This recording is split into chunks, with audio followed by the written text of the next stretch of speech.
പാലക്കാട് ഒറ്റപ്പാലത്ത് ട്രെയിനുകൾക്ക് നേരെ കല്ലെറിഞ്ഞ സംഭവത്തിൽ 4 പേർ അറസ്റ്റിലായിരിക്കുന്നു. ബീഹാർ സ്വദേശികളാണ് അറസ്റ്റിലായത്. ശ്രീകുമാരൻ വിവരങ്ങളുമായി പാലക്കാട്ട് അല്പസമയത്തിനകം ചേരും. ശ്രീത്ത്, എന്താണ് ഇതുമായി ബന്ധപ്പെട്ട് ലഭിക്കുന്ന വിവരങ്ങൾ? എപ്പോഴാണ് ഇവർ ഈ ആക്രമണം നടത്തിയത്? വിവരങ്ങൾ എന്താണ് ശ്രീത്ത്?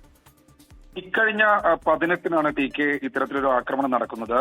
മാന്നൂർ റെയിൽവേ മേൽപ്പാലത്തിന് സമീപം ട്രെയിനിന് നേരെ കല്ലെറിയുകയായിരുന്നു. ചെന്നൈ തിരുവനന്തപുരം എക്സ്പ്രസ് ആണെന്നാണ് മനസ്സിലാക്കുന്നത്. ഇതിന്റെ ജനലിനാണ് നേരെയാണ് കല്ല് വന്ന് പതിച്ചത്. ഇങ്ങനെ കല്ലേറിൽ ഒരു യാത്രക്കാരന്റെ കൈക്ക് നിസ്സാരമായ പരിക്കേറ്റിരുന്നു.